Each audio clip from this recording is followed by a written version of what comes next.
Start now or we'll wait for some more time? No, Prabhuji, we can start, Prabhuji. Okay. Om Namo Bhagavate Vasudevaya. Om Namo Bhagavate Vasudevaya. Om Namo Bhagavate Vasudevaya. Om Ajnanatimirandasya Jnananjana Shalakaya Chakshurunmilitam Yena Tasmai Sri Gurave Namaha. Nama Om Vishnupadaya Krishna Preshtaya Bhutale श्रीमते भक्तिवेदांत स्वामिन् इति नामिने नमस्ते सारस्वती देवे गौरवाणी प्रचारिणे निर्विशेष शून्यवादी पाश्चात्यदेशतारिणे वाञ्छाकल्पतरुभ्यश्च कृपा सिन्धुभ्येव च पतितानां पावनेभ्यो वैष्णवेभ्यो नमो नमः। जय श्री कृष्ण चैतन्य प्रभु नित्यानंद श्री अद्वैत गदाधर श्रीवासादि गौरभक्तवृंद। हरे कृष्णा कृष्णा कृष्णा हरे हरे, हरे Ram Ram Ram Hare Hare. Okay, Hare Krishna. Welcome to all for our third session of Bhagavata Cosmology. And in the last two sessions, we discussed about the 7 islands of the Bhumandala. And in yesterday's session, we discussed about the 9 Varshas of Jambudvipa. So we discussed about exclusively about more details about Ilavrta Varsha, what are all the other facilities are available within Ilavrta Varsha, etc. etc. And today we'll be discussing about the description of Bharata Varsha. Today exclusively we'll be discussing all about Bharata Varsha alone. So now, before getting into the topic, then few connecting verses in relation to Bharata Varsha. So herein, you see that description of the 8 heavenly Varshas that are there in Jambudvipa. This is described from verse number 11 to 15. So, among the 9 Varshas of Jambudvipa, Bharata Varsha is considered to be the Karma Kshetra or the field of Karma, Karma Bhumi. And the other 8 Varshas are considered to be the heavenly places on earth, heavenly places on Jambudvipa, on Bhumandala. So, what do you mean by heavenly places on earth? The understanding is there are 3 Swargas that are there in our entire universe. They are called as Divya Swarga, Bhauma Swarga, and Bila Swarga. Divya Swarga is generally known as actual Swargaloka and Bhurloka. They are generally called as Divya Swarga. They are heavenly abodes. They are divine heavenly abodes. And Bhauma Swarga means those heavenly places that are there on the Bhuloka level, on the level of Bhuloka. And Bila Swarga, these are those opulent places which are there in the 7 lower planets. Atala, Vitala, Sutala, Talatala, Rasatala, Mahatala, Patala. All these 7 lower planets are also opulent in relation to the facilities they are available. So they are called as Bilaswarga. The lower 7 planets are called Bilaswarga. And Bhuvarloka and Swargaloka are called as Divyaswarga. And in Bhumandala, except Bharata Varsha, within Jambudvipa, all the remaining 8 Varshas, and in the Bhumandala, all the remaining 6 islands, they are all called as Bhauma Swarga. So only Bharata Varsha is the field of karma or karma kshetram or karma bhumi.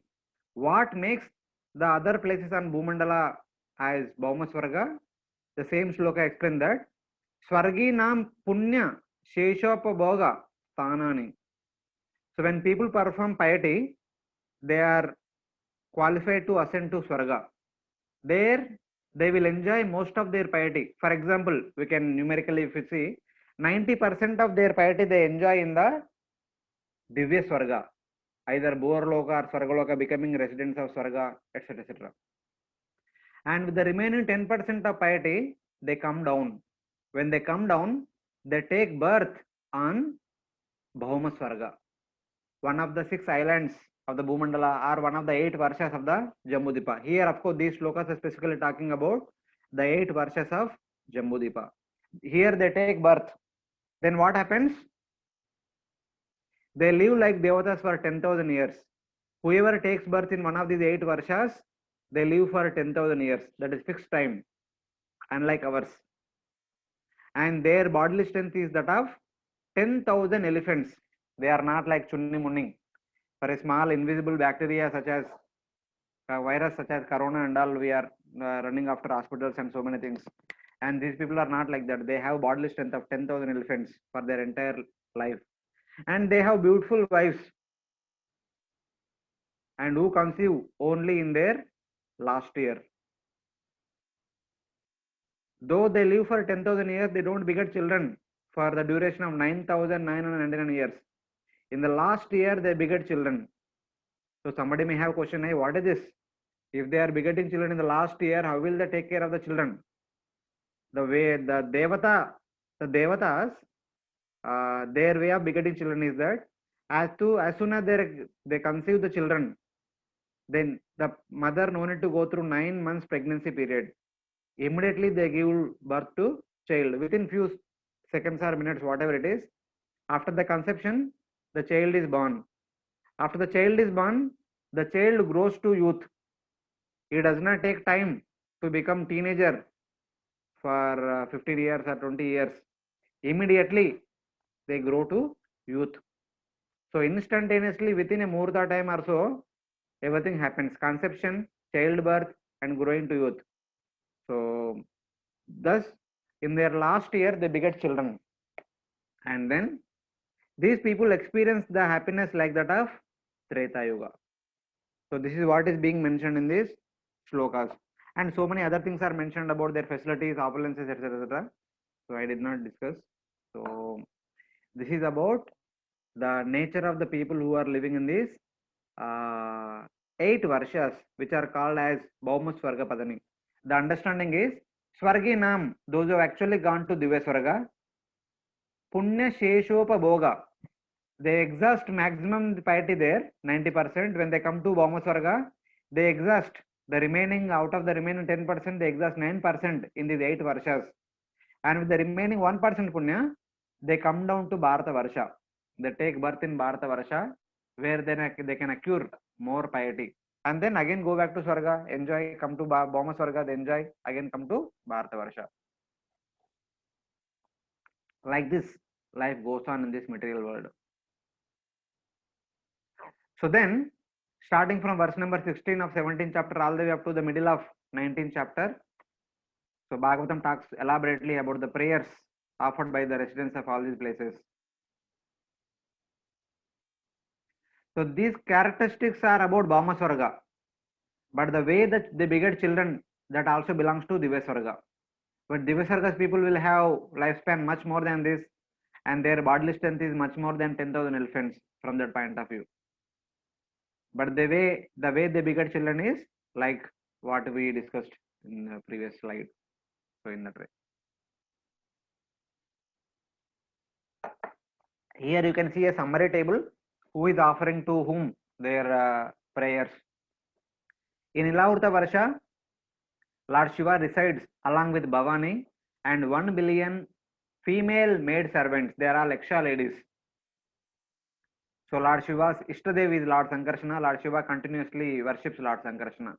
There are wonderful prayers are described in the 17th chapter, in the remaining part of the 17th chapter. And then, so herein, while describing that, it is mentioned that yesterday we discussed. So here only one male person resides in Ilavata Varsha, that was Lord Shiva. Any male person unknowingly enters here, they become female. So unknowingly one Sudyumna entered here and became female. That is being mentioned in the 9th canto. So that story connected to this particular place in Ilavata Varsha. Then in Bhadrashrava Varsha, there is Bhadrashrava, who is the son of Yamaraj. He worships his Ishtadev, Lord Hayagriva or Lord Hayashirsha. So his prayers are mentioned in the 18th chapter. And in Hari Varsha, Prahlad Maharaj currently residing along with his many of his associates, and they are continuously worshipping Lord Narasimhadev. So worshipping means they have the deity of Lord Sankarsana and Lord Ayashirsha and Lord Narasimha. They are worshipping that deity continuously and rendering their devotional service unto those respective deities, their respective Ishtadevs. So Prahlad Maharaj is currently there in Hari Varsha and worshipping Lord Narasimhadev. And in Ketumala Varsha, Mother Lakshmi, goddess of fortune, being associated with 360 daughters and 360 sons of Prajapati Samvastara. and they are worshipping Lord Kamadeva or Lord Pradyumna, their Ishtadev. The daughters represent the 360 nights in a year. The sons represents 360 days in a year. So they are the Prajapati Samvatsara represents is the present deity of 1 year. So in that way. And Rammaka Varsha, in Rammaka Varsha, the current Manu, Vaivashata Manu, his name is Shraddha Deva. He is worshipping Lord Matsya. In his previous life, he was King Satyavrata. That time Lord Matsya appeared in his previous life during Chakshusha Manvantara. Lord Matsya appeared and saved him. And then later on he became the son of sun god, and he became the seventh Manu. And his Ishtadev was Lord Matsya from his previous life onwards. So now also he is continuing to worship Lord Matsya, and he currently is staying in Rammaka Varsha. And then in Hiranmaya Varsha, Aryama, he is one of the 12 Adityas, the son of Aditi and Kashyapa. He is worshipping his Ishtadev Lord Kurma in Hiranmaya Varsha. And then in Kuru Varsha, Uttara Kuru Varsha, the earth personified Bhudevi, who was protected by Lord Varaha twice, once during Savambha Manvantara, once during Chakshusha Manvantara. And she is personally worshipping her husband, Lord Varaha, here in Uttara Kuru Varsha. She is personally staying there. And in Kimpurusha Varsha, all the monkeys that have helped Lord Ram during Treta Yuga in order to fight with Ravana and rescue Mother Sita, all those monkeys, Hanumanji, Sugriva, they are all currently residing in Kimpurusha Varsha, and they are worshipping Lord Ram, offering their wonderful prayers. And all the way from Lord Hayagriva up to Lord Varaha, all these prayers are mentioned in the 18th chapter, and prayers unto Lord Rama are mentioned in the 19th chapter. And then finally in Bharata Varsha, in the greater Himalayas, Lord Narana Rishi are there personally, they are performing austerities, and Narada Muni accepted them as his Ishtadeva and their Guru. Narada Muni accepted Narana Rishi as his Guru. So he continues to worship Lord Narana Rishi in Bharata Varsha. So when it is mentioned about Narada Muni worshipping Narana Rishi in Bharata Varsha, so Bhagavatam says that Narada Muni is actually simultaneously teaching to the next Manu. That personality is going to become next Manu. What is his name? Savarni Manu.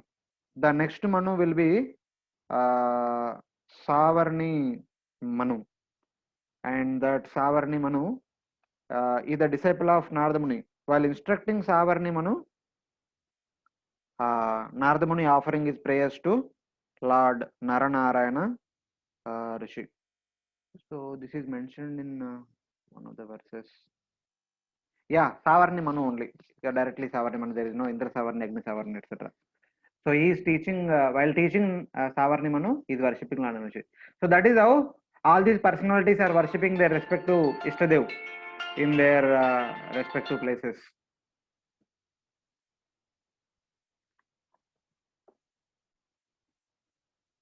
So there is a query in the chat box about Ketumala Varsha.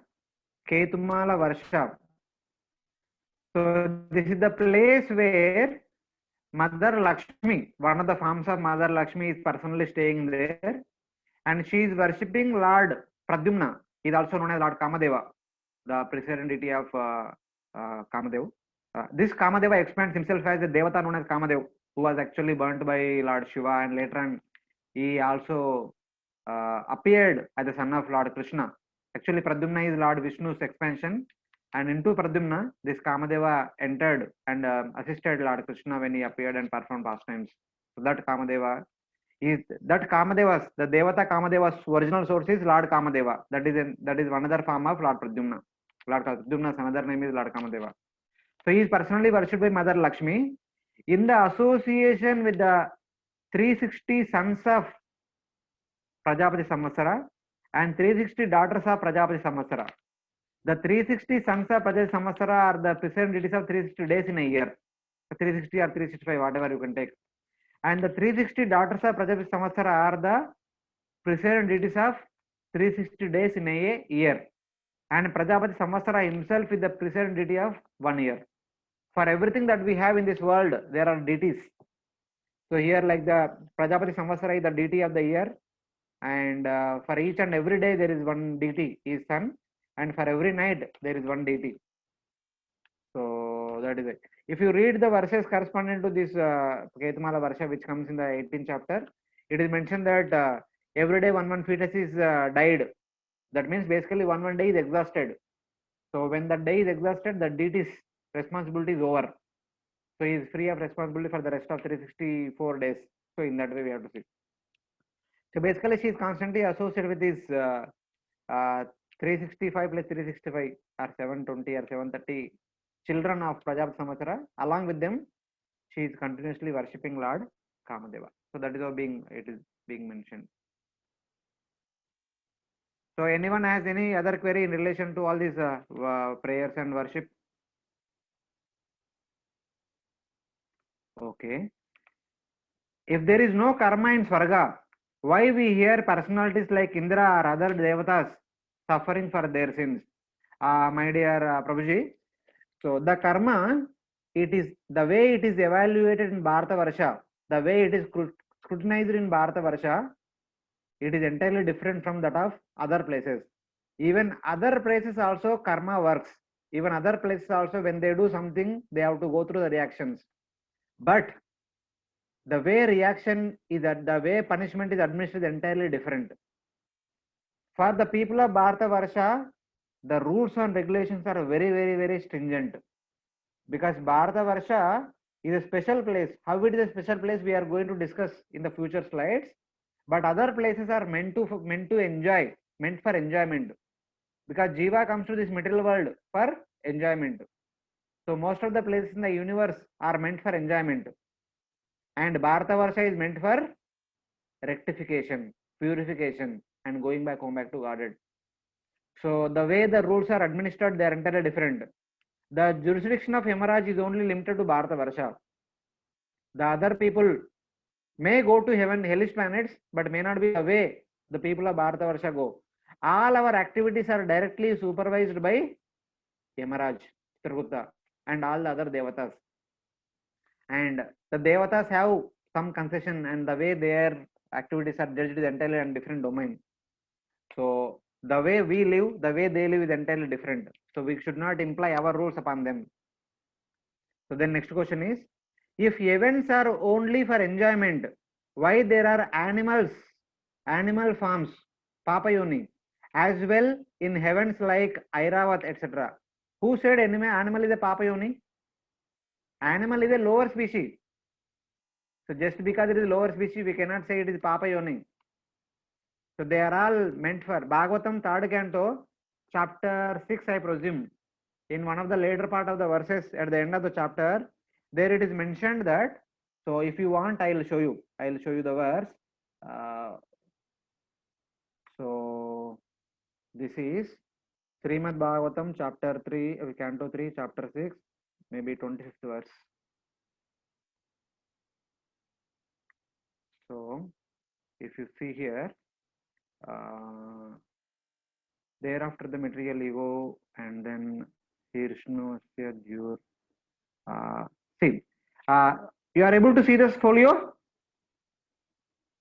Atyantikena Satvena Divam Deva Prapedire.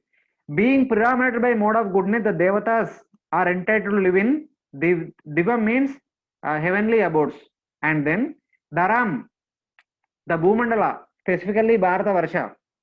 Rajasvavena, being endowed with mode of passion. Of course, the other parts are also in the mode of passion. Panayo, Echatan Anu. Panayo means Pani. Pani means hands. All our activities are accomplished by hands.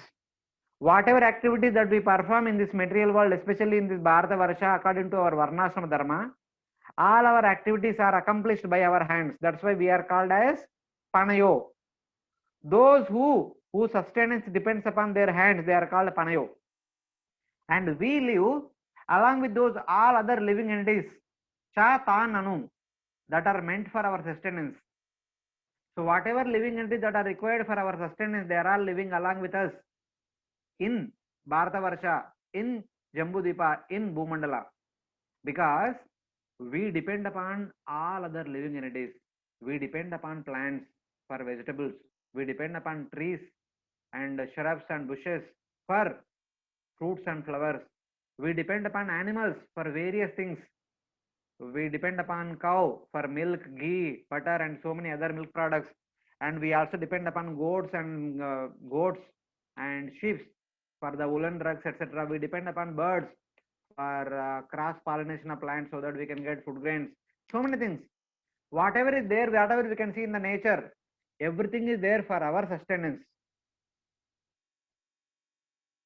So they are all there along with us on the surface of the earth. They are not papayoni.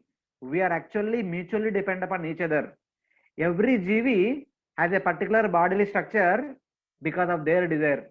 Even if we develop a desire to fly again and again, if the desire is intense, we immediately become a bird in the next life. That does not mean a papayoni. When it becomes a papayoni, for our tongue pleasure, when we kill a bird, then we become a bird. That is a result of our papa, not for a result of flying in the air. Or, for example, killing animals like sheep, goat, and chicken, etc., etc. That becomes a papayoni. But if a person has a natural desire to be like that, then he can become naturally. They are lower species. They are in the lower consciousness. That is all accepted. They are not papayoni by their own. We, by our activities, when we get birth as an animal, we are papayoni. We take the birth of lower species as a result of our papa in the human birth. So in fact, we are papayoni, not they. We human beings are the papa, not they. We should never call the lower species as papayoni. They may be of lower consciousness. That is okay. That is Lord's arrangement. We cannot change that. So we cannot deny that in that sense. So in that way. And then third thing is that, can you explain the death about the death of the devatas? I heard they die in form of shedding tears, which carries the soul and falls to Bhuloka in the form of rain. So if you remember, if you have all of you studied Bhagavad Gita, chapter 8, verse number 3, wherein it talks about karma.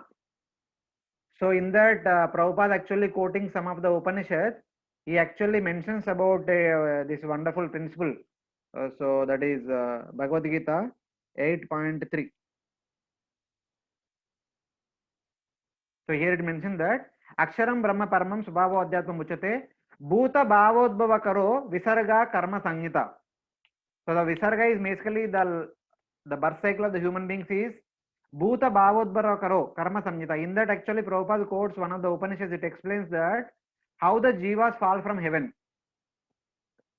That is being there is something called as Chandoga Upanishad. In that there is particular process known as Pancha Shunagnya, something like something is there. That has a special procedure. So because of which the living entities can go to Swarga and they can come down. They will go to Swarga and come down. How they will go to is explained in the 8th chapter of Bhagavad Gita, the path of darkness. According to the path of darkness, the pious people, they will go to heaven following the path of moon, and then they come down again take birth. How they come down is explained in the Chandogya Upanishad. Basically, it is that whenever a person is born, they study Vedas. The Vedas describe the Karmakanda rituals, how to perform them. So when we perform Karmakanda rituals, living entity will go to Swarga. So after going to Swarga, so when they exhaust their piety, like the 10,000 years or whichever 1,000 years, actually when they are in Swarga, they were given one garland. When the garland fades, they understand that their life is ended. There is no death in Swarga, that's why it is called Amaraloka. But when their time ends, when their piety ends, they simply fall down from the Swarga. When they are fallen down from Swarga, on the way in Borloka, there is a residence of Rakshasas and Ekshas and Bhuta Preta Pishachas. They actually eat away the body of these heavenly personalities when they are fallen down to Bhumandala. So their gross body is eaten up by the Bhuta Preta Pishachas and Ekshas and Rakshasas in the Borloka. Then the Atma falls down to one of the 8 Varshas of the Bhumandala. There they get a new birth. During their last year, the mothers beget children. And there they will enjoy for 10,000 years. Then, with the remaining 1% of their piety, they will take birth in Bharata Varsha. The process explained that when they are fallen down from the upper planets, when their gross bodies are eaten up by the Ekshas and Rakshasas, the Atmas take shelter of the clouds. That is basically, we can see that from the upper, the 8 Varshas, when they are supposed to come to Bharata Varsha, the Jivas, they merge into the clouds. When the rain falls, along with the rain, they fall on the surface of the earth. Then the water is absorbed by the root of a tree. They enter into a plant. They enter into the seed. The semen, not semen, the jiva, atma enters into a seed. When the seed is accepted by human beings or any other living entities, then the atma enters into that jiva. That, for example, a man, and that jiva, which took shelter of a seed, enters into the body of that human, that man, and eventually when he digests it, it takes the shelter of the blood, and then takes the shelter of the semen. When he unites with woman, when he unites with his wife, then that semen, that when the jiva along with the semen enters into the womb of a lady, then he will take birth. So this is how everything happens. Even for animals also, if that jiva is supposed to take human birth, enters into the man will accept those grains according to the karma. If that jiva is supposed to take birth of a goat, the male goat will accept that those grains, food grains, and that enters into the body of the goat and take the shelter of its blood, then semen. When it unites with the she goat, then enters into the womb of she goat, then takes birth as a goat. So this is the procedure of devatas taking birth in Bharata Varsha. This is how it happens. Whether in Bharata Varsha or other Varshas also, the procedure is like through the union of male or female only. So that is how it takes place.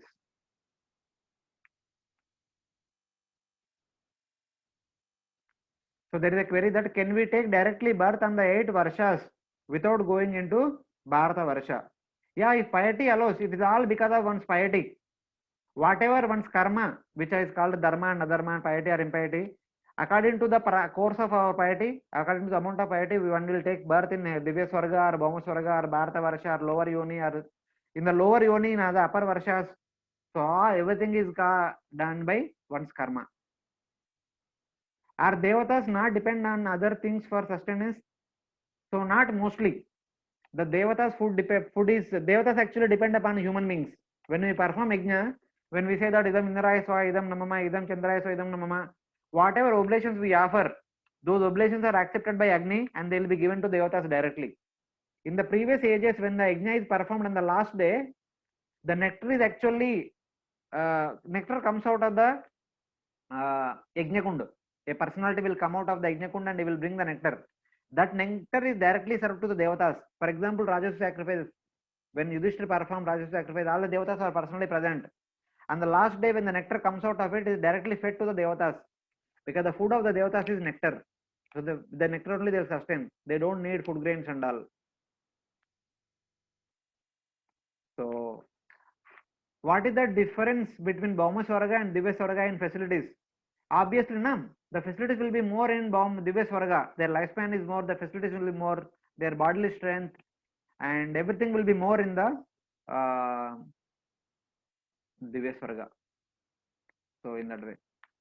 If karma is applicable in Swarga also, why specifically Bharata Varsha is called Karma Bhumi? Because the way karma is justified in Bharata Varsha is very peculiar, is very special, minutely it is observed. For Devatas it is not so. Their rules are entirely different like our rules. For example, for a vehicle running on the surface of the earth, the rules are different for a airplane that is going in the air. So both rules are different. In the same way, the karma rules are entirely different for human beings and for devatas.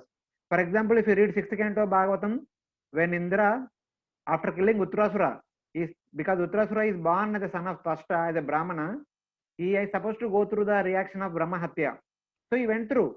For 1000 years, he hid himself within the stem of a lotus flower in Manas Sarovar. So even they are also not free from karmic reactions. So they also go through karma. So that is there.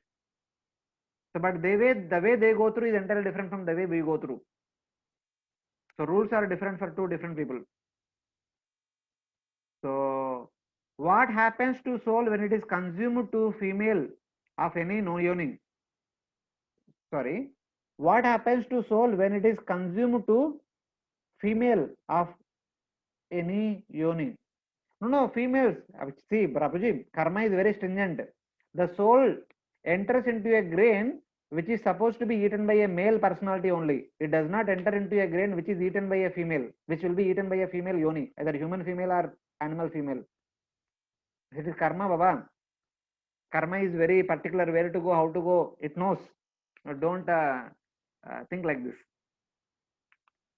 So whichever father supposed to enter into, to that father only that seed, the atma goes into that.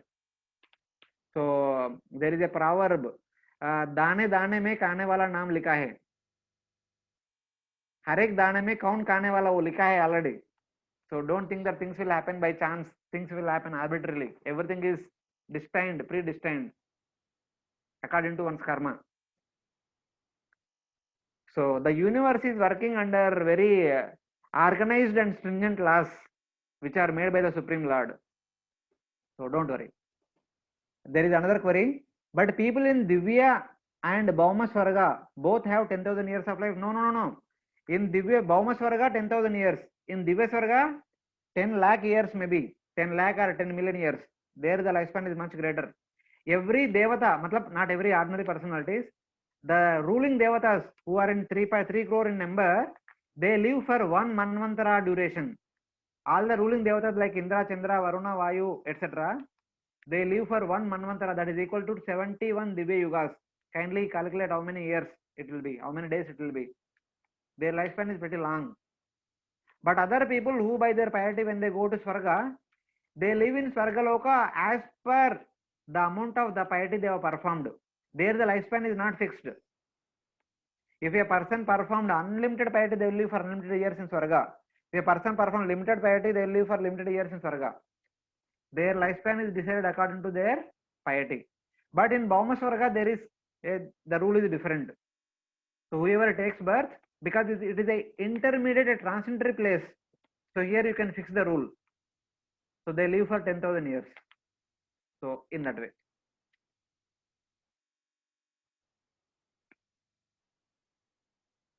Okay, all the queries are done. We'll go ahead to the important topic. So one more thing, I just forgot to mention. See here, the three Swargas are there. Divya Swarga, Bhauma Swarga and Bila Swarga. In Divya Swarga, are the place which is known as Divya Swarga is predominated by mode of goodness. It is in Sattva Guna. Though the facilities are there for all the Devatas, they use all the facilities they use all the facilities for themselves, but they understand that they are all given by the Supreme Lord. They use everything in the service of the Supreme Lord. All these Indra, Chandra, Varuna, Vayu, the Devatas, they know that their life is meant to serve the Supreme Lord. They are always engaged in service of the Supreme Lord.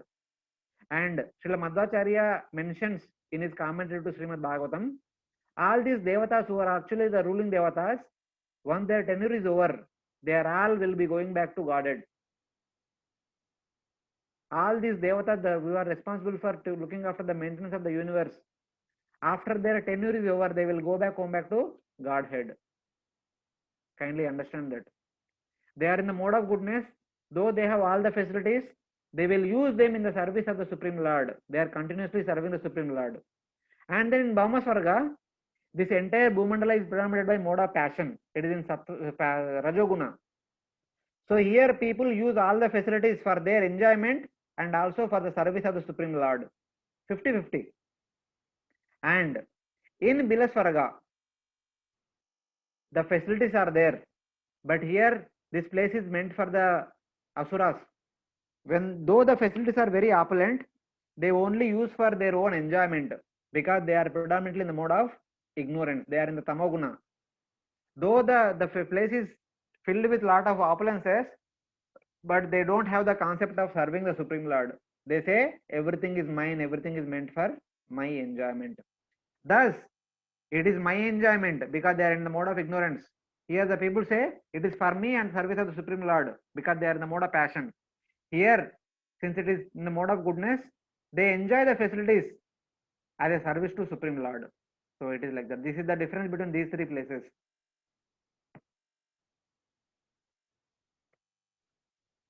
So here there is a query. We hear ruling Devatas exploiting others like Indra and Ahalya, Soma, to wife of Guru. How can they go back to Godhead? Prabhuji, my simple understanding is, out of 71 Divya Yugas, they might make mistakes here and there once in a while. But we human beings, within 60 years, how many mistakes we make in comparison to them? they make one or two mistakes, and those mistakes are talked about in the Bhagavatam and other Puranas.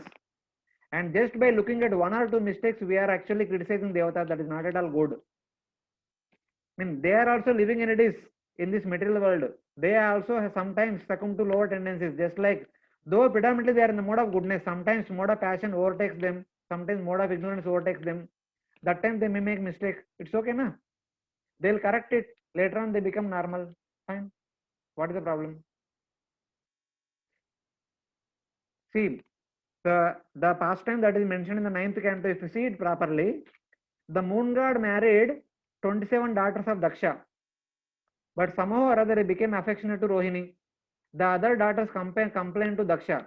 Daksha cursed moon to become subjected to dropsy disease, Kshayavyadhi. So because of which moon god could not beget any children through his 27 wives. He had 27 wives, but he could not beget one son. So he wanted to have son. So at one point of time, the Bruhaspati's wife Tara, she saw moon god because moon god performed a Rajasvi sacrifice after conquering all the other warriors. So she became attracted to moon god. So moon god accepted her and he begot a son through Tara. That was Buddha. So it was based on mutual agreement. Moon god did not violate the chastity of Tara. Tara herself desired moon association of moon god. So he took her and he begot one son through her. That was Buddha. So like that. Indra and Ahalya thing is that because Indra thought that Gautama Rishi is performing severe austerities, so he might want my Indra's post. He wanted to remove the piety in Gautama Rishi. So and more than that, the Ahalya was created by Lord Brahma. When Ahalya was created, Indra requested Brahma to give her as his wife, but Brahmaji said that no, I want to conduct a Swayamvar. Whoever wins that Swayamvar, they will become the wife of Ahalya. So that time Ahalya also wanted to marry Indra, but unfortunately Gautama Rishi became victorious in that competition. So Ahalya became the wife of Gautama Rishi, but Indra had affection towards Ahalya. So, but eventually Ahalya also had some kind of affection towards Indra before marriage, but after marriage she kind of forgot everything. So, but eventually what happened? Gautama Rishi was performing severe austerities. Indra wanted to nullify all his piety. So one day he accepted the form of Gautama Rishi and entered into the inner chambers of Ahalya. Ahalya knew it is Indra, but since she already had some affection towards Indra, she accepted to the desire of Indra. So in the meantime, Gautama Rishi knew that what all happened and she cursed Indra, she also cursed Ahalya. By cursing both personalities, whatever piety accumulated by Gautama Rishi became zero. So now Indra is peaceful. So like that, there are so many intricacies are there. When we see them in proper context, so we understand why things are happening the way they are happening, etc.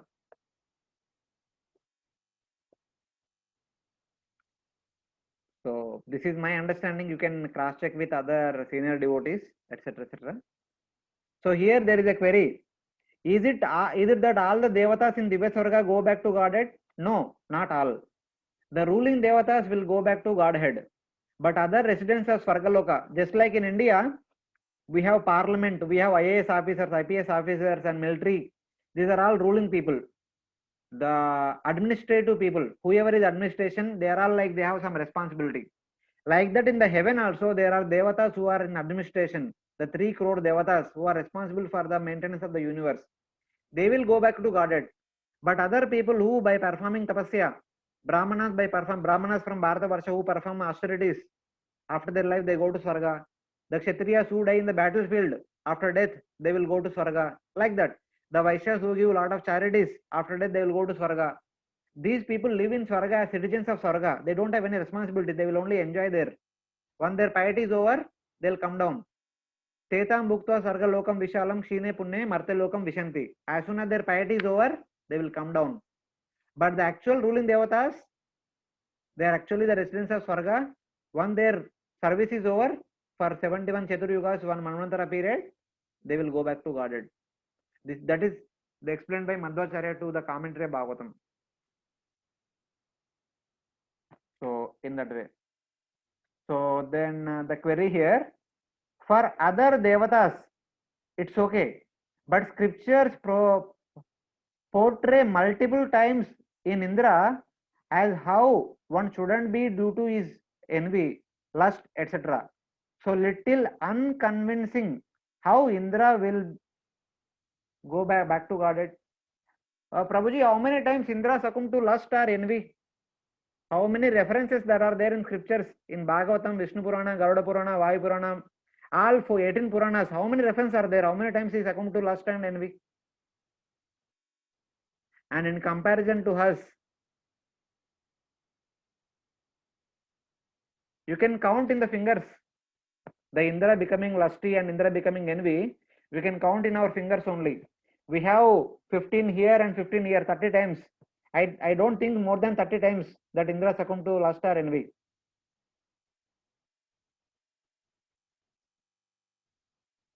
And that too, he might not have done on his own personal reason.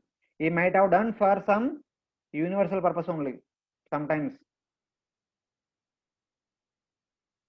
See what happened in emergency, the Devatas made, what is his name? The father of Yayati, Yayati's father, Nausha. They made Nausha the king of heaven, but he eyed upon Sachi Devi, the wife of Indra only. Because the place itself is so fragile. Whoever stays in the place, in the Simhasan, sits in the Simhasan of Indra, they have the feeling of insecurity. So this person want to sit on the Indra throne, Indra Simhasan, this person want to sit on the Indra throne. So the personality known as Purandara, if he is not sitting on the chair of Indra, he may not do all these things because he want to continue his entire tenure as Indra. So he might have to do all these things once in a while, succumbing to lust or succumbing to pride or envy, etc., etc. If you only see from other side, it looks like a fault. But if you see from the Indra's side, you understand why he is doing what he is doing. So don't see only faulty side in Indra. See, sometimes it can be because of helplessness also. So we have to look into in all directions. So then, you mean to say that Indra, Chandra, Brahaspati, etc. all will go back home back to Godhead? Sorry, I am not saying. Madhvacharya is saying. If you have any doubts, please talk to Madhvacharya. I am just repeating the words of Madhvacharya. And I mean, they are serving the Supreme Lord elaborately for 71 Divya Yugas without fail, in spite of going through so many difficulties. It is very difficult. Kindly understand, the three modes are so powerful. So there is a possibility that even Devatas also sometimes they may be subjected to mode of passion, mode of ignorance. But immediately they rectify, they accept the reaction and they will rectify and they continue to render service to Supreme Lord. So don't see their fault alone, see their good service also. And then Srila Prabhupada tells they are mixed devotees and not pure devotees. They are karma mishra or jnana mishra. Still, can they go back to Godhead? And my dear friend, whoever it is, who are we? Can you kindly tell me? Who are we? What kind of devotees are we? Are we karma mishra bhaktas or jnana mishra bhaktas or ananya bhaktas? Or bhakta abasis? Abasa bhaktas. So Prabhupada can call them as Mishra Bhaktas, Karma Mishra Bhaktas and Jnana Mishra Bhaktas. Of course, they are Karma Mishra Bhaktas. Of course, they are Jnana Mishra Bhaktas. There is no harm in that. But we have to understand who we are. Do we have the qualification to call ourselves as devotees?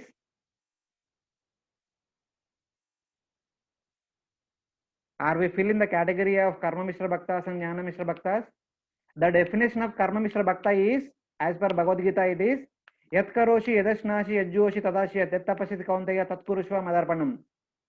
The meaning of this verse is, my dear Arjuna, whatever you do, starting from the point of drinking water and eating food and performing any activity, giving charity or anything, do it as an offering to me.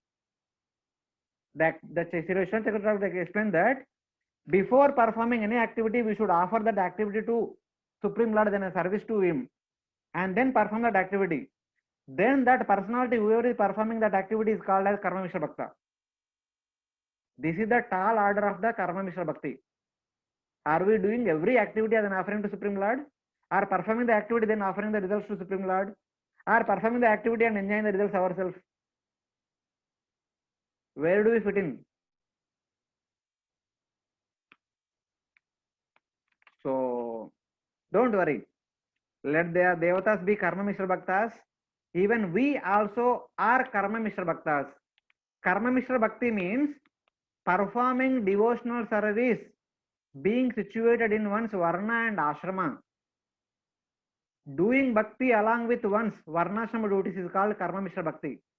Performing bhakti, Ananya Bhakti, the way you may say, you may call it as pure devotional service or Ananya Bhakti, Akinchana Bhakti is nothing but a person whoever executes only Shravanam, Kirtanam, Smaranam, Padasevanam, Archanam, Vandanam, Dasyam, Sakyam, Atma Nivedanam, these 9 angas, that person is called Akinchana Bhakta or Nirguna Bhakta or pure Bhakta or whatever. Akinchana Bhakta, Nirguna Bhakta, Ananya Bhakta.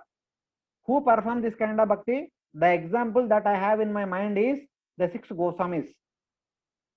See the life of Raghunath Das Goswami.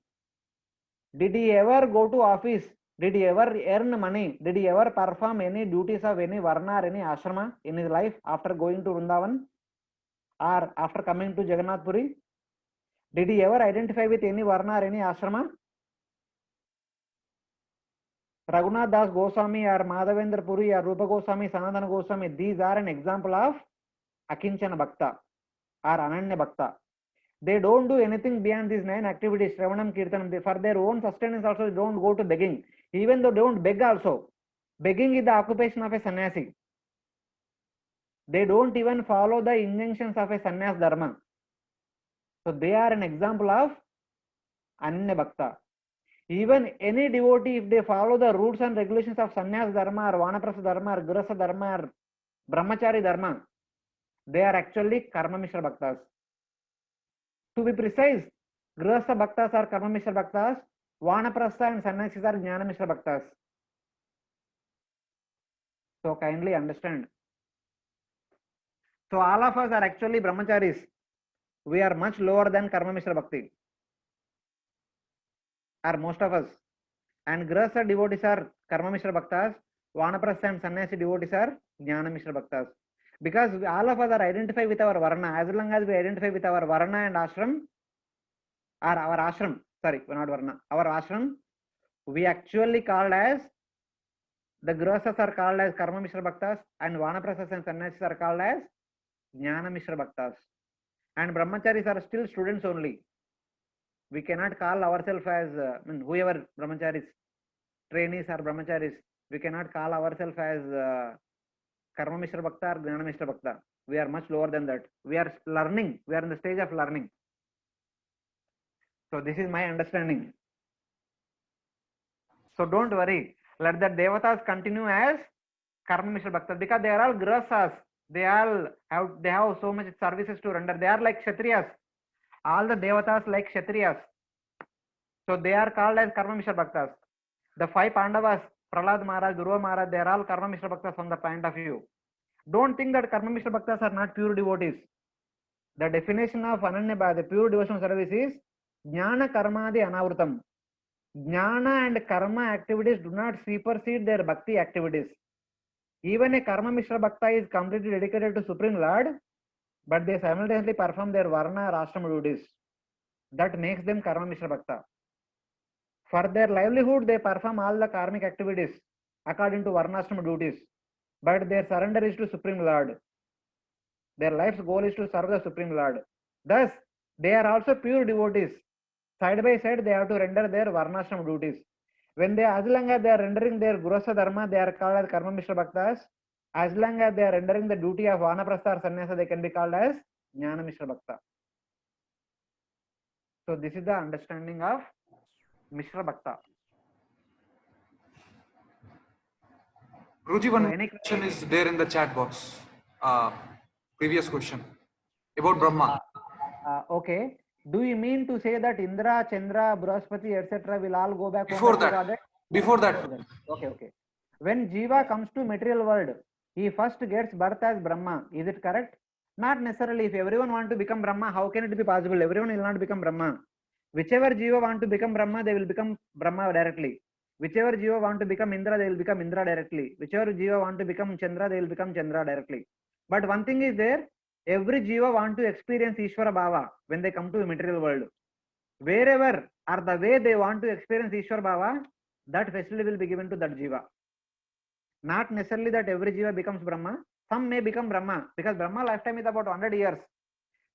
If everyone want to become Brahma, who will come to material world? It is very few will come to material world. That is not possible. So, but one thing is sure, every Jiva when they want to come to material world, they want to experience Ishvara Bhava. So the way they want to experience Ishvara Bhava, accordingly the facilities are provided. Some may want to experience the Ishvara Bhava of Brahma, some may want to experience the Ishvara Bhava of Indra, Chandra, Varuna or other devatas, and some may want to experience Ishvara Bhava at the king and the Bhumandala like Manu or other kings. So they will directly get that particular species. So that is according to the will of the Jiva.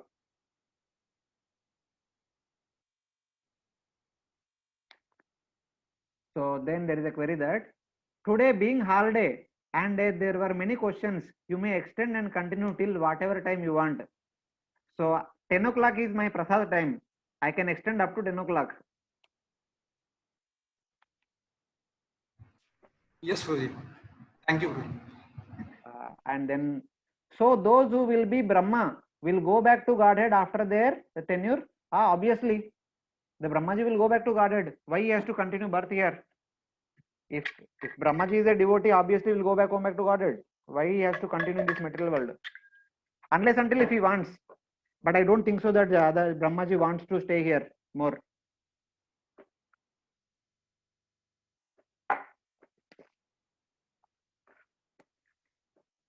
So, I mean, this is my understanding. All of you can cross check with senior devotees, no problem.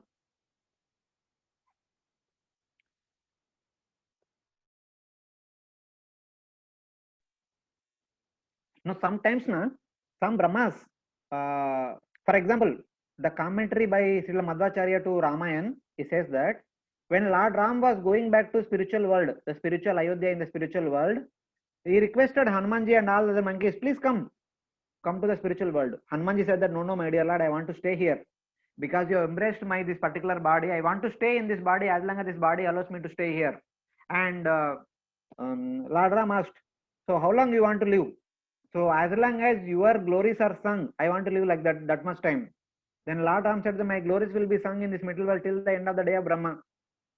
Then Hanumanji said that I want to serve you and your devotees till the end of the day of Brahma and even after that. And Lord Ram became very much pleased that, so may you become next Brahma. So Hanumanji or his original source Vayudev will be the next Brahma. The Vayu, whoever it is Vayu currently now, he will be the next Brahma because he wanted to serve the Lord the best possible way. The Supreme Lord said that the best possible way you can serve me is by becoming Brahma. So Vayu or Hanumanji will be the next Brahma. But as long as the current Brahma is there, he will continue to serve the Supreme Lord the way, whatever way it could be possible. Sometimes he will appear as Hanumanji, sometimes he will appear as Bhima, sometimes he will appear as Madhvacharya, sometimes he will appear as so many other possibilities. Whatever way it could be possible, he will continue to serve the Supreme Lord. So that is there.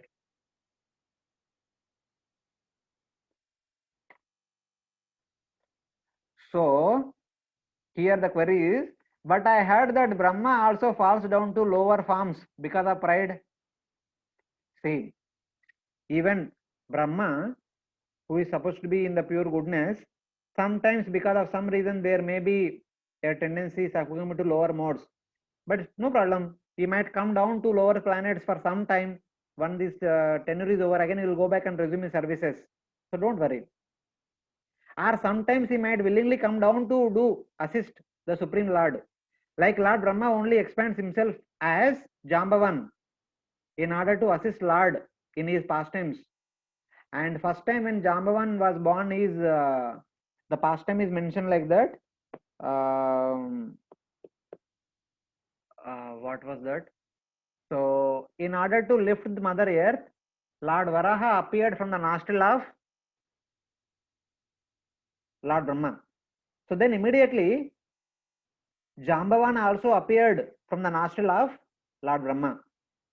So when Lord Varaha was fighting with Hiranyaksha and Hiranyaksha, first time Lord Varaha was fighting with Hiranyaksha, that there was only one audience. Of course, two audiences we can say, many more are there, but at least the place where they are fighting, only one audience, that was Jambavan.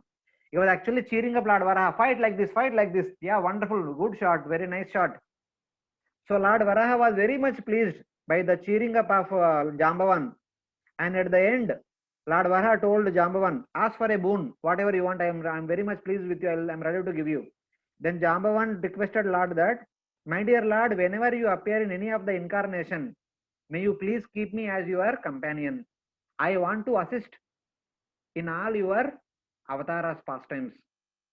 So Lord blessed, okay, you will be there in all my pastimes. So since then, Jambavan, whether in his direct form or in some other form, is always there in all the pastimes of Lord Vishnu, in all the pastimes of all the different avatars. So he is continuous companion of Lord's pastimes, because since he is an expansion of Lord Brahma, so he is there along with Lord Ram, he is there along with Lord Krishna, he is there along with all the other avatars of the Supreme Lord. So that is there, like that he is serving. Sometimes on his own he might come to, like currently in Kali Yuga, he himself came down as Haridas Tagore. So like that is all there. Don't see them as a fall down. Instead, Brahma willingly might be coming down. So here the query is, when someone comes from spiritual world, then at that time they are given demigod body, and after completing their tenure, they return back to spiritual world. So how we have fallen to this material world in human form? So the understanding is, so the form which is awarded to Jiva for the first time is according to the desire of the personality in the spiritual world. As per their desire, they will be awarded. But when they come down, they are awarded a particular body according to their desire and Lord's sanction. So, but they are supposed to go back once the tenure is over. But if they wanted to go to other places, if they want to go and see other species, how they are there, etc., etc., as they are there as a devata, if they make some mistake, as a result of that mistake, they might have to take birth as human being or lower species here and there, etc. All these things will happen. But even in spite of taking lower species, they continue to do sinful activities, and they want to rebel with the Supreme Lord, etc., etc. They rebel with the rules of the Supreme Lord. They might continue for so many generations in this material world. That will happen. Otherwise, if they simply follow the rules of the Supreme Lord that are arranged in this material world and serve the Supreme Lord simultaneously, they fulfill their desire of being as Ishwar Baba, they will go back to spiritual world after that. So the rule is, generally all the ruling devatas, they are supposed to go back to spiritual world after the tenure is over. But if some devatas on their own, they want to continue their stay some more time in this material world, they may stay back, they may go through different species. That is up to them.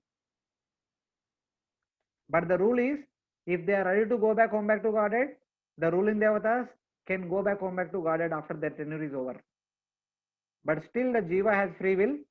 With that free will, they can stay if they want to stay in this material world.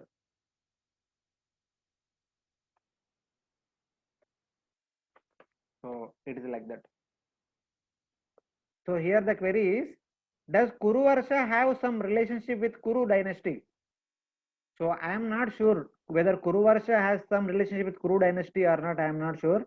But Kurukshetra certainly has relationship with Kuru dynasty. There was a personality in the Soma dynasty. His name is Kuru, and he constructed the city known as Kurukshetra. Because he constructed that city as his capital, from that time onwards, it became known as Kurukshetra. As a capital, as a city of for enjoyment or whatever it is. Because of Kuru, the Kurukshetra city came. And because of Kuru, the dynasty later on known as Kuru dynasty. Otherwise, before Kuru, the entire dynasty was known as Puru dynasty. Puru, the fifth son of Yayati. The Yayati's old age was exchanged by Puru. That Puru was a glorious person, and because of him, the entire dynasty became known as Puru dynasty. In the dynasty appeared Kuru, and from there it became known as Kuru dynasty, etc. Because Kuruvarsha was there from the very beginning, starting from the Swayambhu Manvantara. So, not necessarily as a connection to Kuru, who appeared recently.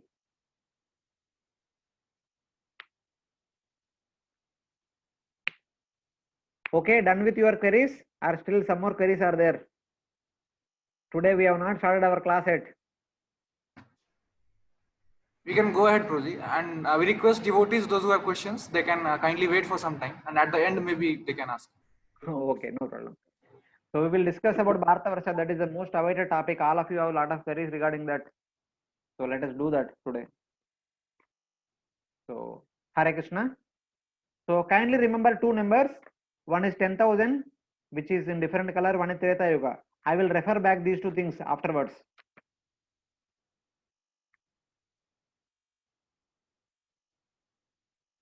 So here there is a picture depicting who is worshipping whom there. Where in Rammeka Varsha, the Shraddha Deva, the current Manu is worshipping is Ishtadev Matsya, because in the previous life he was saved by Lord Matsya, King Satyavrata. In Hiranmaya Varsha, Aryama, the one of the 12 sons of Aditi, he is worshipping Lord Kurma, is Ishtadev. In Uttara Kuru Varsha, Bhudevi is worshipping Lord Varaha. In Bhadrasha Varsha, Bhadrashrava, son of Dharmaraj, is worshipping Hayashirsha, Lord Hayagriva. In Ketumala Varsha, Mother Lakshmi, she is worshipping Lord Rishikesha, Lord Kandarpa in this. And in Lavata Varsha, Lord Shiva is worshipping Lord Sankarshana. In Hari Varsha, Prahlad Maharaj is worshipping Narsingadev.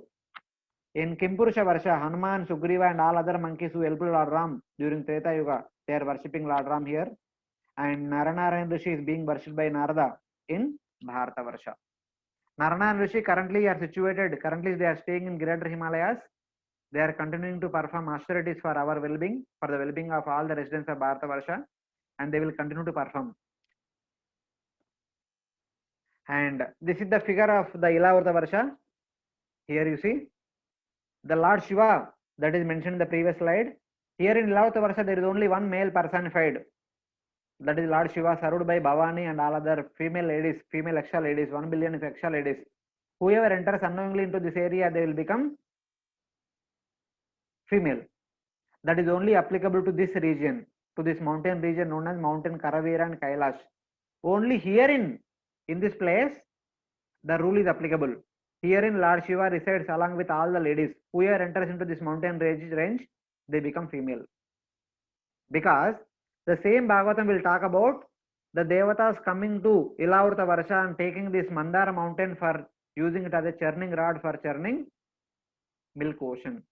And the same Bhagavatam 5th canto mentioned that other places there are so many Devatas along with their consort, they are enjoying nicely here.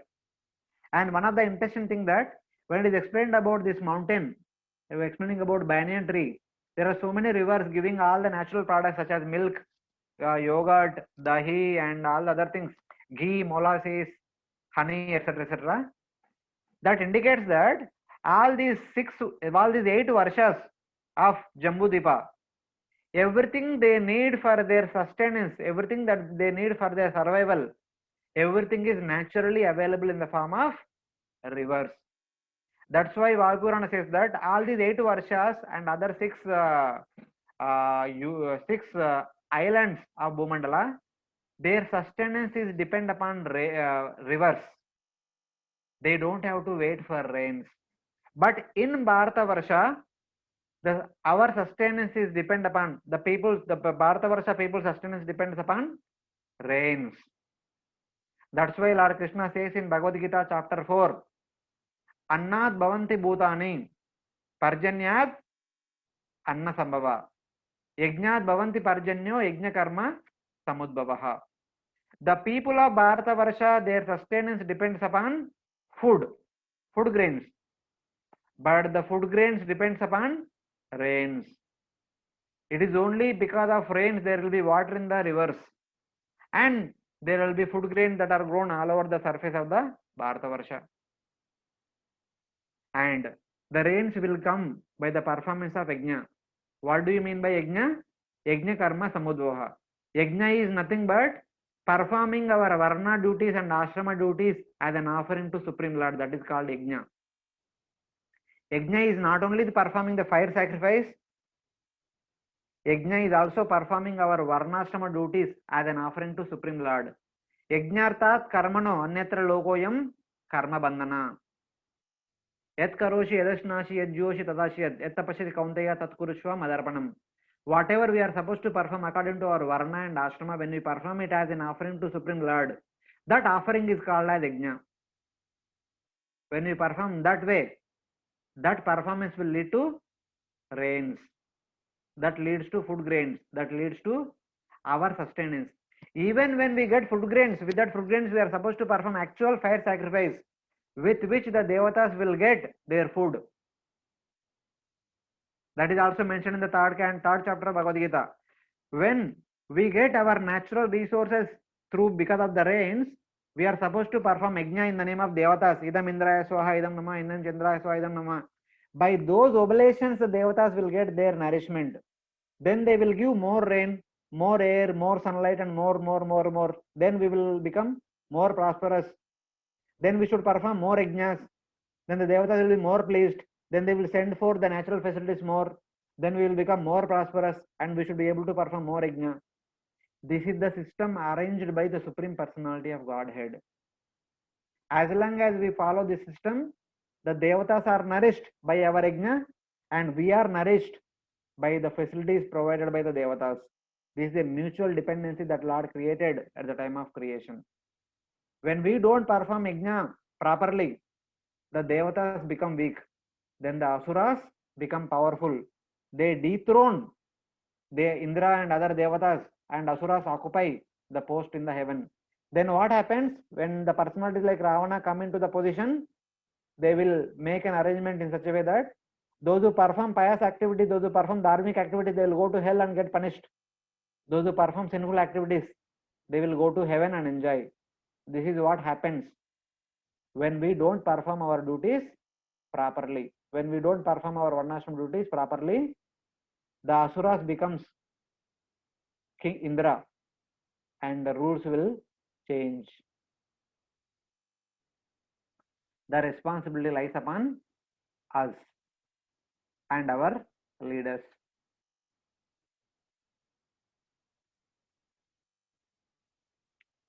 So here there is a query.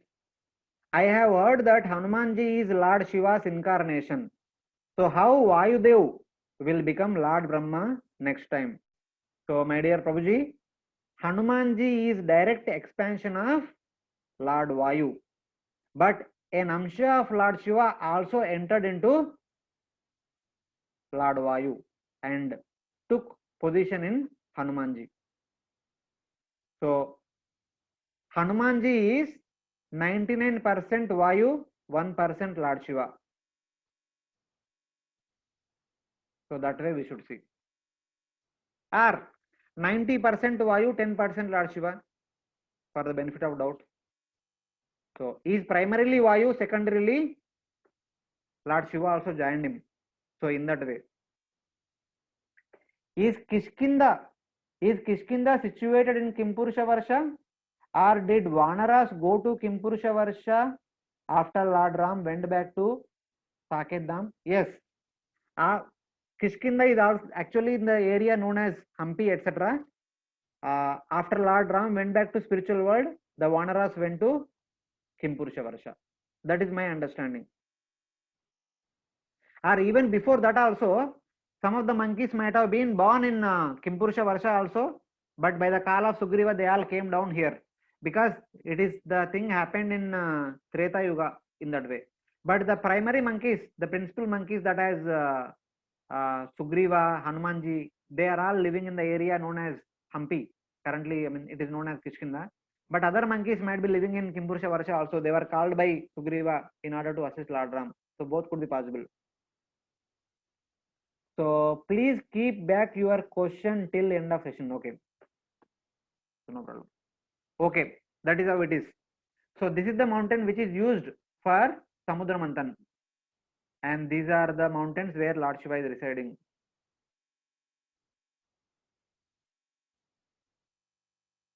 So now let us come to the description of Bharata Varsha, which is mentioned in 19th chapter, verse number 16 to 28.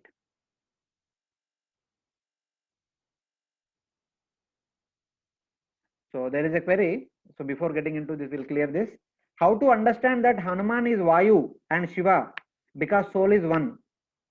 So I'll tell you some other examples. Who is Arjuna? Can somebody tell who is Arjuna?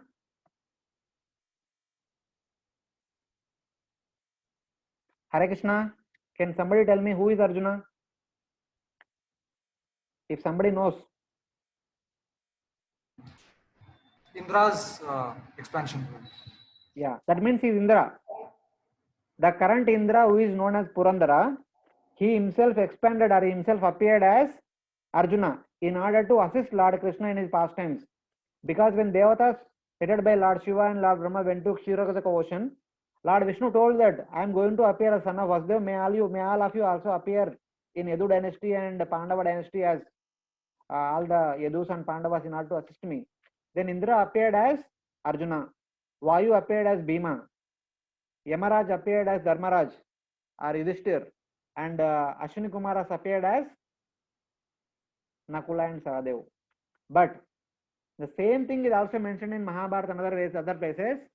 Narayana appeared as Krishna, Nara appeared as Arjuna. That means among the Naranarayan rishis, Narayana entered into the form of Krishna, who is Avatari, the original personality of Godhead. And Nara entered into Arjuna. And at other places it is also mentioned that Arjuna is a Nityasiddha associate of Lord Krishna. He is an eternal associate of Lord Krishna in Dwaraka, in the spiritual Dwaraka. So when Lord Krishna appeared, some of his Nityasiddha Bhaktas also appear in this material world, such as Mother Yashoda, Nanda Maharaj, Devaki and Vasudev, and Radharani, Lalita, Vishaka. All these are Nityasiddha Bhaktas. They are all eternal associates of Supreme Lord in the spiritual world. They also appear in this material world. Like that, Arjuna is also a Nityasiddha associate of Lord Krishna in spiritual Dwaraka. And they appear as Narayana Rishi for the well-being of the people of this world. They are performing austerities. When the right time came, in order to do the needful, Narayana Rishi entered into the eternal forms of Krishna and Arjuna. And Indra also entered into the eternal forms of Arjuna. Thus, Arjuna is three personalities. The Nityasiddha Bhakta of Arjuna, and Indra himself, Purandara, and Nara also. If Arjuna can be three personalities, why not Vayu? As why not Hanumanji? Hanumanji is two personalities, Vayu and also Lord Shiva. And even Pradyumna is of two personalities. The first quadruple expansion, Vasudeva, Sankarshan, Pradyumna, Aniruddha. That Pradyumna of the Paravyama appeared as son of Lord Krishna, known as Pradyumna. And into that Pradyumna, Kamadev entered. The Kamadev, whose body is burnt by Lord Shiva. So he appeared in Pradyumna, and after serving Lord Krishna during this manifest pastimes, then he resumed his original form in the Devaloka. So like that, whenever Devatas appear in this material world, there will be split personalities, there will be multiple personalities. For example, Karna. Karna is of personality of expansion of sun god and of personality of Dambodbhava or Sahasra Kavacha, a demon known as Sahasra Kavacha. After Lord Krishna killed Narakasura, the soul of Narakasura also entered into Karna in order to take revenge against Lord Krishna. So Karna is a three personalities: Surya, Dambodbhava or Sahasra Kavacha, and then what is his name? Just I mentioned Narakasura. He is the three personalities.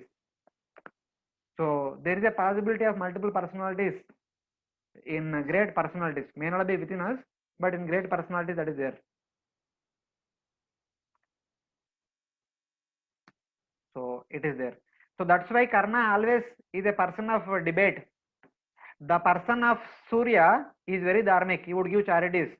But the person of Dambodhava is always very angry, very envious, very competitive with Arjuna and Naranaran Rishi. Because in his previous life he had Sahasra Kavacha, the 1000 coverings.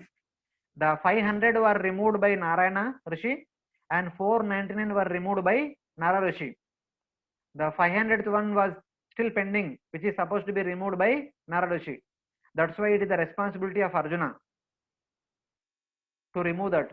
If Indra did not take that, the 500th one, the 500th kavacha, of course, the 1000th kavacha, Arjuna would have removed it. So it is in their connection to their previous lives. So they all there in that sense. Hope I did not confuse all of you. With whatever my little understanding, I try to explain. If something is inappropriate or incorrect, let me know. I will also correct myself after discussing with senior devotees. Hare Krishna. I hope may all of you kindly stop questions in relation to the previous topic. Now let us go ahead with description of Bharata Varsha. I want to do this today. So let us go ahead. So in the Bhagavatam, if you have your book with you, in the 19th chapter, verse number 16 talks about the verse number 16. What is this? So 19th chapter, verse number 16 talks about all the mountains that are there in Bharata Varsha. Verse number 17, 18 talks about all the rivers that are there in Bharata Varsha. So many of these mountains, when you read through, you understand that, oh, some these mountains, I heard about this, I heard this, I have seen this mountain. So many mountains are familiar to you. And so many rivers are also familiar to you. Why? We'll come to know why they are familiar. And especially in verse number 19, it talks about the duties of the people of Bharata Varsha. In Bharata Varsha, people perform Varnashram duties and they are known as Brahmana, Kshatriya, Vaishya, Shudra, Brahmachari, Grahastha, Vanaprastha, Sannyas. And as a result of that, they have so many benefits, etc. etc. That we will discuss later on. But in the purport, Srila Vishwanath Chakravarti Tagore quotes references from various Puranas, Vishnu Purana, Vayu Purana, Markandeya Purana, etc. etc. Quoting all these Puranas, he talks about Bharata Varsha in more details. Sukadeva Goswami does not get into all the details, but Srila Vishwanath Chakravarti Tagore quotes other Puranas. So this is a reference from Vishnu Purana, which says that Bharatasya Varshasya Navabedan Nishamaya. In Bharata Varsha, there are 9 islands, 9 divisions. What are they? Indradvipa, Kaseru, Tamravarna, Babastiman, Saumya, Nagadvipa, Gandharva, Varuna. 8 divisions names are mentioned. 1, 2, 3, 4, 5, 6, 7, 8. And the 9th one. Ayam tu Navamas Tesham Dvipa Sagara Sambruta. Yojananam Sahasrantu. Dvipoyam Dakshinotarab. And the 9th one, bordering the ocean, which is 1000 yojanas from north to south, known as Bharata Varsha. Ayam means this one. The entire region is actually Bharata Varsha. In the that Bharata Varsha gets its name known as Bharata Varsha because of the 9th one. There are 9 islands. Dvipa means there are 9 islands. Sagara Sambruta. So that what does that mean? Bharata, this is also called as Bharata Varsha or Navadvipa or Sudarshan Dvipa. Because of the 9th island, the entire tract of land becomes known as Bharata Varsha. The 9th island is called as Navadvipa at some place. It is called as Sudarshan Dvipa in Mahabharata, etc. etc. And whoever is born in one of these 9 islands, they are limited to one of the 9 divisions. They cannot go from one division to other division, especially in Kali Yuga. Especially in the current Kali Yuga, if we take birth in any one of these 9 islands, during our lifetime, we cannot go to other island. That is a limitation. So is there any reference about these 9 islands in Srimad Bhagavatam? So kindly look into this slide. So this talks about the descendants of Agnidra, descendants of Nabi, descendants of Rishabdev, descendants of Maharaj Bharat, etc. And their references are also mentioned. So Privrat Maharaj had 10 sons. out of which 3 became sannyasis, and the 7 became the rulers of the 7 islands of Bhumandala. The eldest son was Agnidra. He became the ruler of Jambudvipa. He married Purvachitti, given by Lord Brahma. Through Purvachitti, he begot 9 sons: Nabi, Kimpurusha, Hari, Ilavrta, Ramyaka, Hiranmaya, Kuru, Bhadrashva, and Ketumala. And Agnidra made them as the rulers of the 9 Varshas of Jambudvipa, naming them with the names of their sons. That land which was given to Ketumala became known as Ketumala Varsha, given to Hari became known as Hari Varsha. That land given to Nabi became known as Nabi Varsha. And all these 9 sons, they married 9 daughters of Meru. Meru is the presiding personality of Mount Meru. He had 9 daughters. They were Meru Devi, etc. etc. They married these 9 sons. So when Nabi, who is ruling the Varsha known as Nabi Varsha, when he married Meru Devi, he performed a wonderful sacrifice with a desire to have the Supreme Lord as their son. So they had a son known as Lord Rishabhadev. So when Nabi was ruling this land, it was known as Nabi Varsha.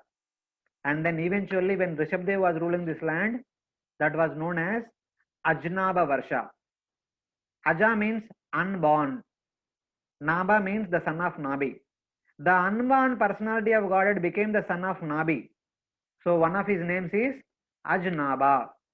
Aja, the birthless Lord, became the son of Nabi. That's why he is called Ajnaba. And as he was ruling this tract of land, that land was known as Ajnaba Varsha. And he married Jayanti. And through Jayanti, he begot 100 sons similar to himself. There is one interesting pastime mentioned in the Bhagavatam. So when Lord Rishabhadev was ruling the entire Bhumandala, being situated in Ajnaba Varsha, so the reason is he was glorified both in earth and also heaven, both in Bhuloka and in Sargaloka. And Indra became little bit envious. He wanted to test whether really Ajnaba, whether really Rishabhadev is the expansion of personality of Godhead. So for 12 years he did not send any rains. There were no rains for 12 years. So there was kind of famine. All the people, all the residents prayed to Rishabhadev. They sought shelter of Rishabhadev. Then Rishabhadev understood that Indra is playing pranks with me. Then Lord Rishabhadev, by his own mystic potency, created rains in Bharata Varsha, by which people became prosperous. Then Indra understood, sorry, I am playing pranks with the Supreme Lord. Then immediately he came to Rishabhadev, begged forgiveness. In order to pacify Lord Rishabhadev, Indra gave his own daughter known as Jayanti as a gift to Lord Rishabhadev. And in order to reciprocate with Indra, Lord Rishabhadev accepted Jayanti as his wife.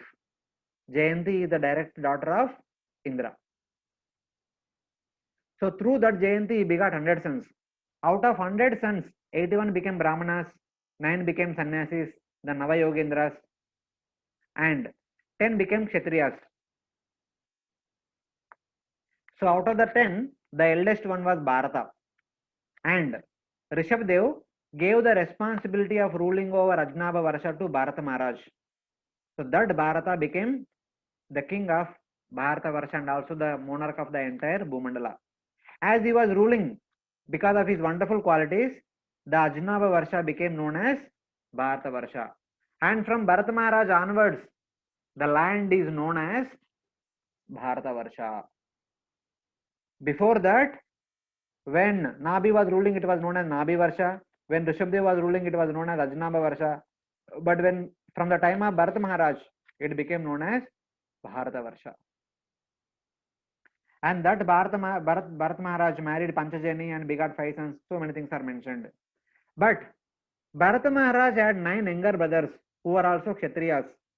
So he divided the entire Bharata Varsha into 9 divisions. Of course, whether he divided, they were already there. Of course, we accept that they were already there.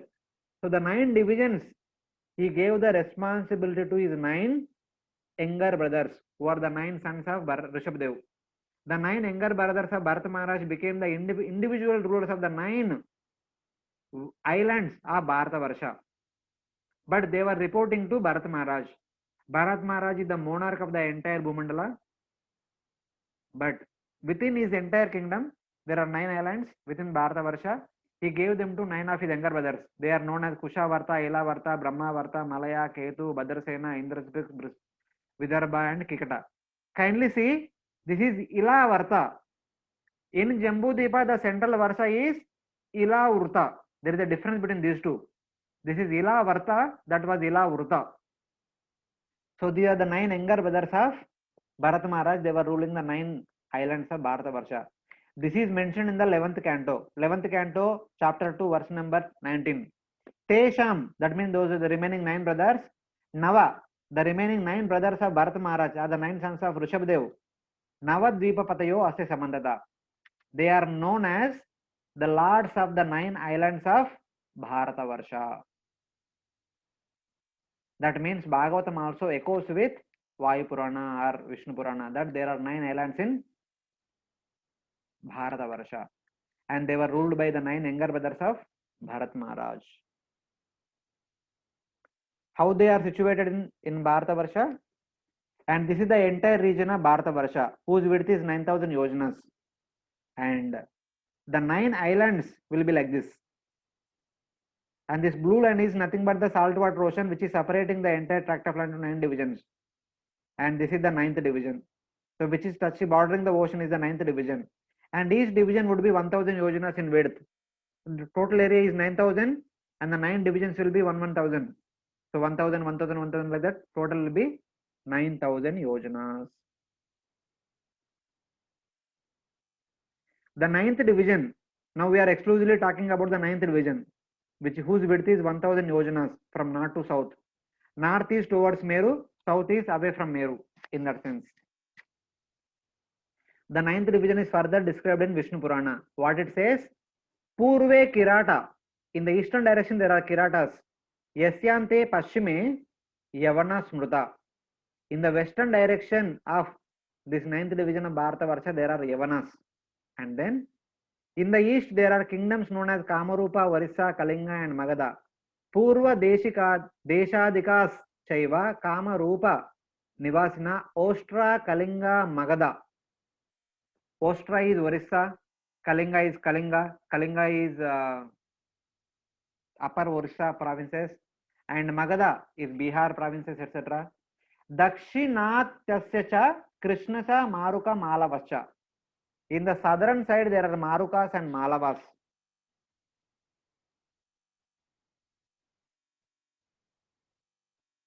And then Chatvari Bharate Varshe Yugantara Mahamune Kritam Treta Dwaparancha Kalim Chanyatra Nakvachit. In Bharata Varsha there are Chatur Yugas. Chatvari Yugantara Mahamune Kritam Treta Dwapara and Kali. The 4 divisions of 4 yugas is only there in Bharata Varsha. Why? Anyatra Nakvachit. They do not exist elsewhere. The time divisions of Satya, Treta, Dwapara and Kali exist only in Bharata Varsha. They do not exist in the other 8 Varshas of Jambudvipa, other 6 islands of Bhumandala, even in upper planetary systems like Bhurloka, Swargaloka. There they don't have any division of Satya, Treta, Dwapara and Kali. Because previously we said that in the 8 Varshas which are known as Bhaumaswarga and other 6 islands, whoever is born, they live for 10,000 years. Their lifespan is fixed. That means they have Treta Yuga every time. But for us in Bharata Varsha, those who take birth in Satya Yuga, they live for 1 lakh years. In Treta Yuga, they live for 10,000 years. In Dwapara Yuga, they live for 1,000 years. In Kali Yuga, they live for 100 years. This is only exists in Bharata Varsha. And here, in Satya Yuga, we experience the happiness of Satya Yuga. In Treta Yuga, we experience the happiness of Treta Yuga. We experience Dwapara Yuga happiness. In Kali Yuga, Kali happiness. But the people of other 8 Varshas and other 6 islands, they always experience Treta Yuga only. That is being mentioned in the previous slide. Then Vayupurana says that Bharata astasya varshasya navavedan nivodate sagarantaritas jayas te agamya parasparam. The 9 divisions of Bharata border the ocean, and one cannot go from one to the other. The 9 islands are separated by ocean, and one cannot go from one place to other place. That is mentioned in the Vayupurana. Tu agamya parasparam, one cannot go from one island to other island. Siddhanta Shiromani, Goladaya chapter 1, Bhuvanakosha section. So Prabhupada quotes Siddhanta Shiromani in Antelila 2:10, where it says that within Bharata Varsha there are 9 kandas. They are known as Aindra, Kaseru, Tamravarna, Gabastiman, Gandharva, Naga, Saumya, Varuna and Kumaraka. The 9th island is known as Kumarika. This is another name of the Navadvipa, the 9th one, or Sudarshan Dvipa.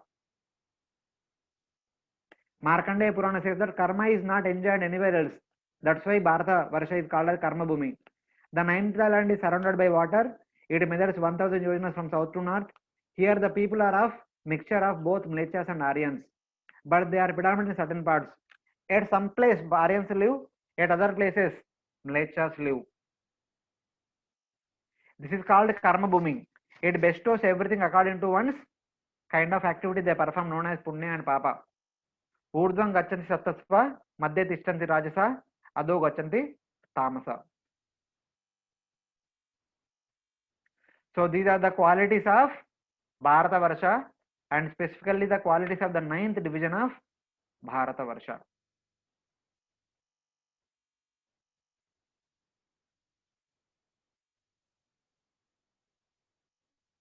The 4 yugas are there in all the 9 islands of Bharata Varsha. The entire Bharata Varsha will have the 4 yugas, because the entire Bharata Varsha is called as Karma Bhumi. They are applicable to the entire Bharata Varsha. So that was the description of Bharata Varsha, the qualities of Bharata Varsha, etc., etc., divisions of Bharata Varsha. Now we specifically come to the 9th division of Bharata Varsha, which is also called as Bharata. Especially the 9th division, which is touching bordering the ocean, which has 1000 yojanas in width from north to south. We are going to discuss about that particular thing, because that particular thing is very specifically mentioned in Vayu Purana and Vishnu Purana. Vishnu Purana talks about this thing. This is actually the 9th division, in which in the eastern side there are Kiratas, western side there are Yavanas, in the east there are kingdoms known as Kamarupa, Orissa, Kalinga, Magadha. In the south there are kingdoms known as Maruka, Malava. How does it look like? That we are going to discuss now. The depiction of Bharata Varsha, the 9th division of the Bharata Varsha. So it is first discovered, the depiction of Bharata Varsha, or the 9th division of Bharata Varsha, is first discovered by Sri Tiruvenkata Ramanuja Jiyar, who was born in 1805, who lived all the way up to 1882, based on the slokas of Mahabharata from Sri Bhishma Parva, from Jambu Kanda Vinaya Parva, 5th chapter. These are the 3 slokas based on which Sri Tiruvenkata Ramanuja Jiyar depicted the image of the 9th division of Bharata Varsha. What do they say?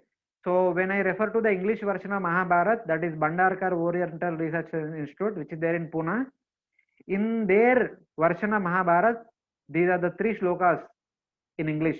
Chapter 6, for shloka number 12, 15 and 16. This is 12th shloka, 15th shloka and 16th shloka. So he, the Tiruvenkata Ramanuja Jiyar, Sri Tiruvenkata Ramanuja Jiyar, he is born in Maduramangalam. After taking up sannyasa, he made his residence in Sri Perambudur, the birthplace of Sri Ramanujacharya. Even today also we can see his ashram being maintained by his predecessors. So Sri Perambudur, this is another portrait which we can see there in the same ashram. So he talks about these verses. Sudarshanam pravakshami dvipam te kurunandana parimandalo maharaja dvipo sauchakra samsite. The meaning is, this Bharatakanda, Mahabharata calls that 9th division of Bharata Varsha as Bharatakanda. This Bharatakanda is called as Sudarshana Dvipa, since it looks beautiful to the eyes of the onlookers. Sudarshana, it looks very beautiful to the eyes, that's why it is called Sudarshana Dvipa. Being circular, it looks like the disc of the Lord, Sudarshan Chakra. It is attached to the cyclic time in the form of disk presided by the god Sudarshana. So this is the meaning of the verse number 12.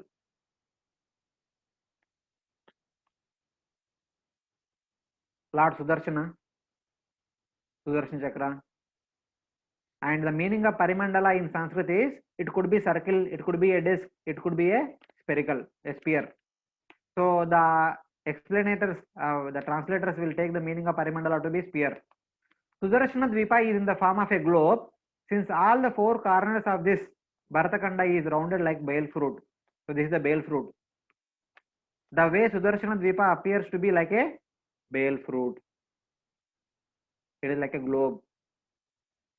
Vriksha Pushpa Palopetai Sampanna Dhanadhanyavan Lavanena Samudrena Samantas Parivarita. It is full of trees covered with flowers and fruits and with crops of various kinds and with many other rich things. It is surrounded on all sides with salt ocean. This is the 14th verse.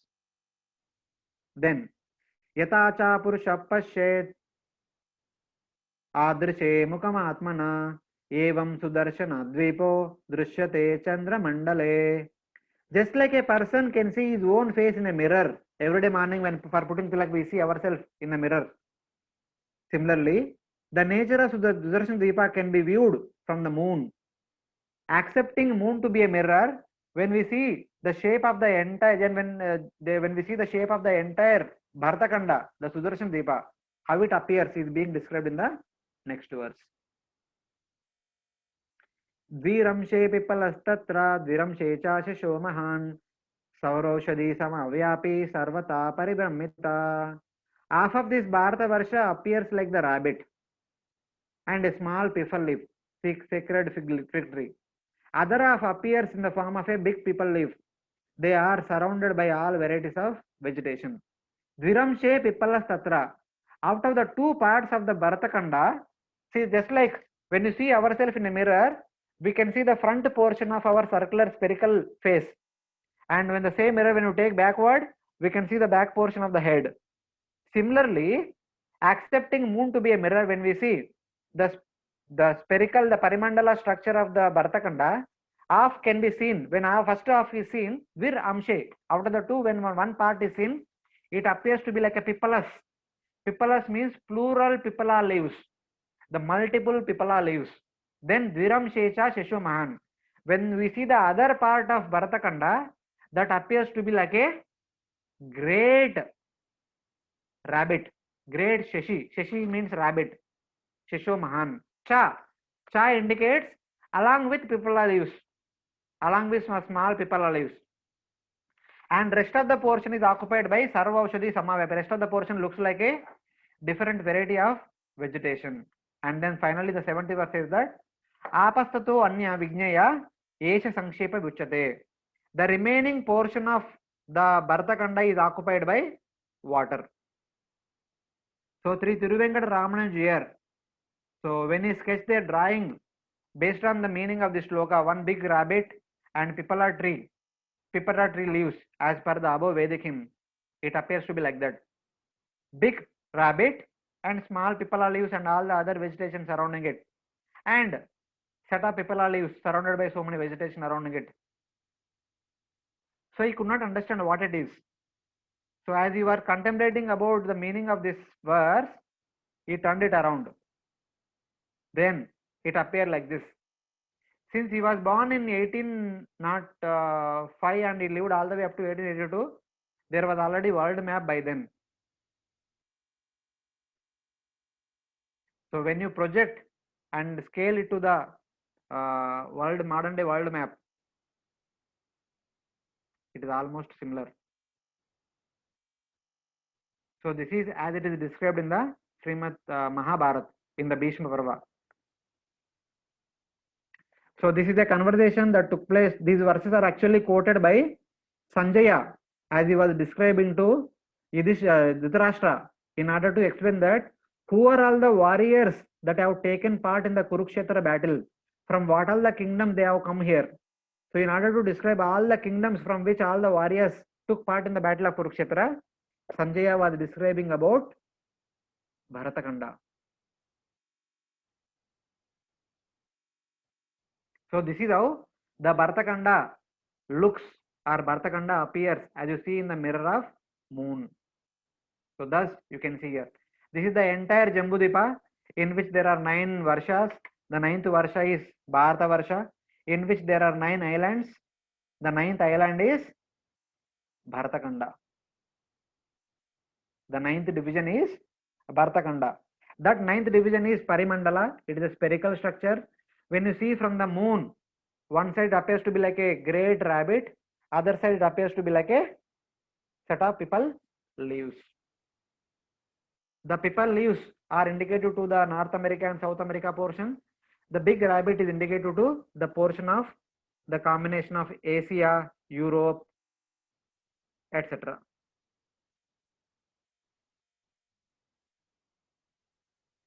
So this is the original image drawn by Sri Tiruvenkada Ramanuja, which you can see even today also if you happen to visit his ashram in Sri Perambudur, which is very close to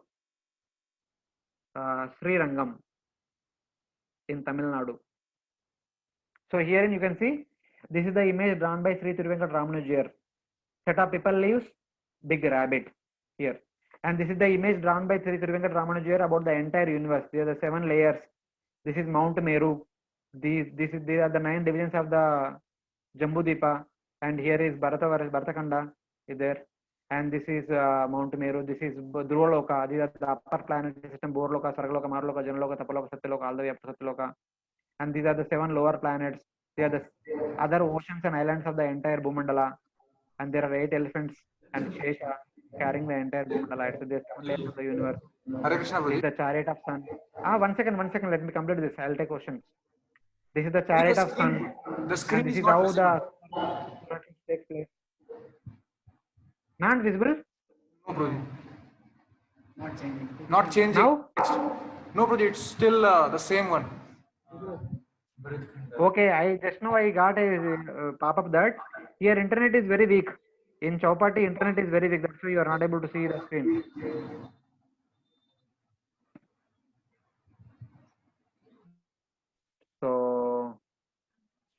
But anyway, we resume the discussion. Afterwards, Get back, Prabhuji, once. if anyone has any query, you can ask now. Hare Krishna.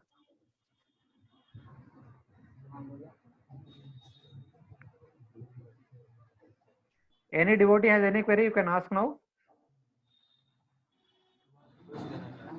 Yes, so devotees can write in the chat box, or if they want, they can unmute themselves also and ask.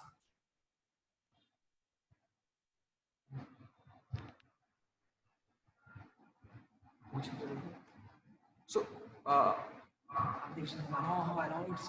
Prabhuji, now it's visible. Yeah. The query is how 1000 yojanas is followed for Sudarshana Dvipa. So because the total width of Bharatavarsha is 9000 yojanas, there are 9 islands, and Vishnu Purana clearly mentions the 9th island from north to south. As you mentioned, it is 1000 yojanas. The same thing is applicable to other islands also. Thus the 9 islands will be of 9000 11,000 yojanas each. As you go back at the previous image, yeah, here you see from here to here it is 9000 yojanas, and there are 9 divisions. Each division would be 1000 yojanas. So here, though I showed this earth globe to be very big, it is supposed to be very small. So this is not a horizontal image. This is the isometric projection. As you see from an angle, it appears to be like, I actually magnified the earth portion, so it appears to be big. This earth is actually only the last portion. It is supposed to be only the last portion. It is not the total of 9 portions. Don't see like that. So from all these description, the earth on which we are living, it is spherical, and it is the 9th division of the entire Bharatavarsha, which is actually called as Bharatakanda or Sudarshan Dvipa or Kumaraka Dvipa or Navadvipa, etc. All these different names are there for this.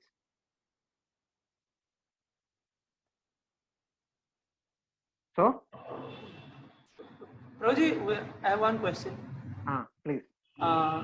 So this water which we see in this Bharatakanda, same salt water which is present around. Yes. Whatever water is below, the salt water ocean which is surrounding the entire Jambudvipa, the same water is there on the surface of the Bharatakanda also. Then Prabhuji, like how is it that, like, because it's globe, and like how is that water just went above? Just like there is water in the earth, all of you accept? So in your home courtyard, if you have a coconut tree, the water which is there underneath the ground will go through the trunk of the coconut tree and enter into the coconut and enters, becomes like a tender coconut which we pluck from the tree and drink. So where from that water came into the coconut? From the Yeah, similarly the same concept, because since this earth globe has direct connection with the Jambu Dipa and also the saltwater ocean, the water of saltwater ocean enters into this earth globe. We have already discussed. Dipa means that tract of that amount of earth particle will drink water from both the sides. This earth globe continuously drinking water from the saltwater ocean. That's why water remains on the surface of the earth. Also, Prabhuji, can you please explain once that like this entire Bhumandala is a flat surface, so how this is a globe? Like it can be globe now. Why not? It should not be a globe or what? So why it should be globe? I think I have a future one slide is there. I'll show why it should be a globe. It should be a globe in order to validate all our practical experiences. If it is not a globe, if you think that it is not a globe, it should be like a triangle shape which is supposed to be part of Bharatavarsha, bigger Bharatavarsha here. Yeah. Then that will not hold good to our practical experience. Only if it is a globe, our practical experience will be valid. That I have a slide in the future. Maybe in a couple of slides later it will come. And Prabhuji, is it that this globe is kept on the tract of land of that ninth island of Bharat? Nai Baba, that we will discuss on Monday. How it is connected. Prabhuji, you mentioned about the 4 yugas, which happen only in the Bharat Varsha. So yes. Bharat Varsha means all these 9 islands. Okay, so in all those 9 islands, these 4 yugas come. Yes. Prabhuji, you told that okay, we are seeing from moon side, and the ninth khanda, Bharat Khanda, looks like a bow. You told bow. That is yes. So how it is kind of little bit difficult to digest it. Okay, it is how globe and that is not a kind of that is not like a bow. Okay, my dear friend, kindly write down this question in your notebook, and we will discuss about this most probably on Tuesday. On Tuesday or the next class, that time I will explain more details about that.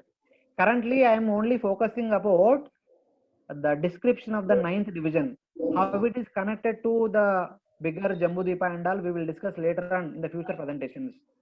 Now, itna hi dhyan do, there are 9 divisions in Bharatavarsha. The 9th division is Bharatakanda. That Bharatakanda is 1000 yojanas in width and it is spherical in shape, and that is our earth globe. How the connection is there for the bottom portion, that we will discuss in the future presentations.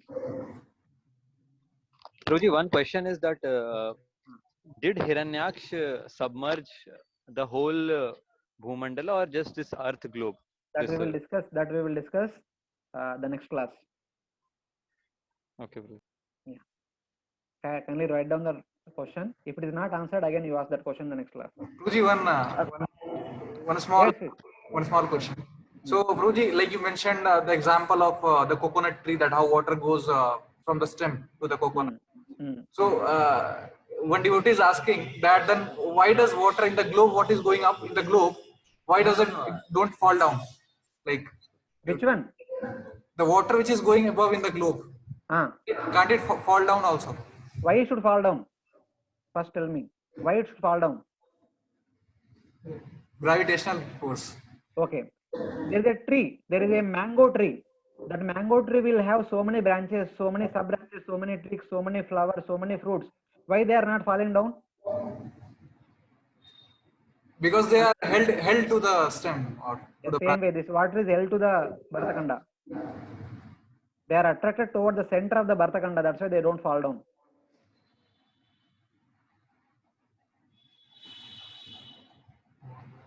Prabhuji, one more final question is the Himalayas that we see currently, like how is that like is there any connection between the Himalayas, the main mountain range which divides the Bharatvarsha and Kimpurush Varsha, or this? See, Prabhuji, in the image, can you see the bigger Himalayas here? The Himalaya mountain, which is written in big letters. Yes. That is the northern boundary of the Bharatavarsha. And within Bharatakanda, there is green India. And the upper portion of the green India, there will be Himalayas, which we generally know, which we generally hear about, in which the peak mountain is Mount Everest and all these things are there. So there is Himalayas here on the upper border of India, certainly, and there are Himalayas on the upper border of Bharatavarsha also. And these two do exist simultaneously. Okay? Guruji, this rabbit and this people live example, we understood very nicely. Almost 80% we understood this depiction of Bharatavarsha. So can we take this tomorrow also, and so rest also we can understand as we have understood all the previous slides. Why again? एक बार हो गए ना, आप लोग तो छोटा बच्चा नहीं. No. So only for the depiction of Bharatavarsha, this especially the shape is how this is like globe. Nothing. Anyway, you are recording the video. You can go through the slides once again. So don't. We are way behind our. No, there is nothing confusion in that. Some three shlokas are there. They are telling that one side it is like a rabbit, one side it is like a set of people lives. Simple. It has direct correlation with North America, South America, the people lives, and Asia and Europe like a rabbit. So no confusion, no need to worry about so much. No need to discuss once again. Prabhuji, one last question. Please. So where are these other planets like Jupiter, Saturn? हम बात करेंगे ना, थोड़ा ठहरो, थोड़ा धैर्य रखो. Next week we'll discuss about all those things. Everything we'll discuss if you give me time. Currently we are discussing about Bhuloka, Bhumandala, within Bhumandala Jambudvipa, within Jambudvipa Bharatavarsha, within Bharatavarsha Bharatkhanda. So we will discuss everything step by step. And kindly itna samjho, in the entire universe there is Bhumandala, in the Bhumandala there is 7 islands, in 7 islands there is Jambudvipa, in Jambudvipa there is Bharatavarsha, in Bharatavarsha there are 9 islands, in that there is Bharatkhanda, that Bharatkhanda is our earth globe. In order to give the finally there's couple of minutes I will take, there is a couple of slides, last slides, just to give more evidence on practical ground. See this. Surya says that at the shape of the earth is spherical, people in each place think themselves to be uppermost, but at the globe of earth is situated in ether. What then is its upper and lower side? अभी इधर आदमी सोचते हैं मैं अंदर ऊपर side हूँ, ये भी सोचते मैं ऊपर साइड हूँ, ये भी सोचते मैं ऊपर साइड हूँ, ये भी सोचते मैं ऊपर साइड हूँ.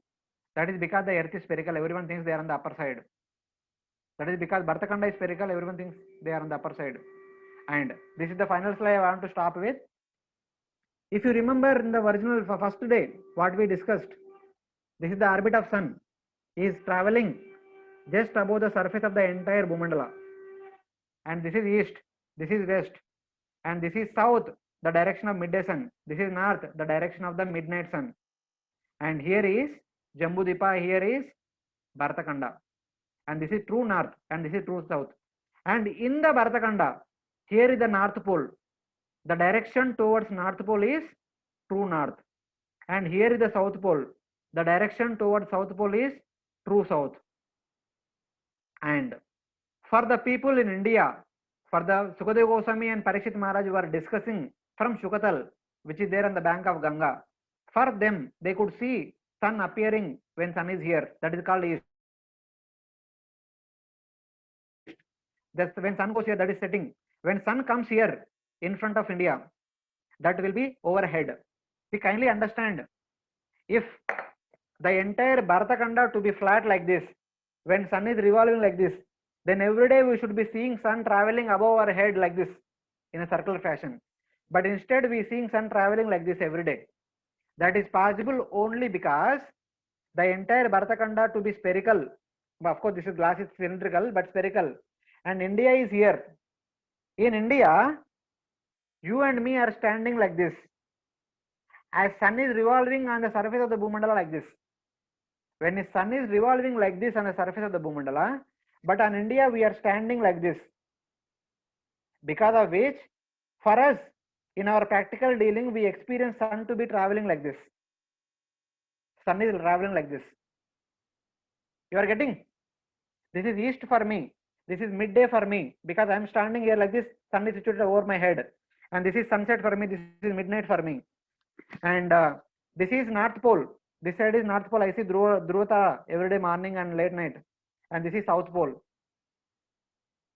But in the 3D universe, in reality, the South Pole is like this, and sun is traveling like this. But for me, since I am situated here, I am standing like this. I see sun is traveling like this, and entire Bhumandala is like this. This is the entire Bhumandala. And this is possible only if the earth is spherical and we are standing very close to line of equator. And for a person who is standing on the North Pole, the Bhumandala will be like this. He will be standing here like this. He will see sun traveling like this throughout the year. He does not see sun traveling like this. So this is homework for you. Do homework about it. So think about how sun travels in India, how sun travels in America, North America, how sun travels in South America, Cape Town, and Cape Town, etc., and Australia, in Greenland. That is homework for you. And we will meet in the next class. Thank you very much.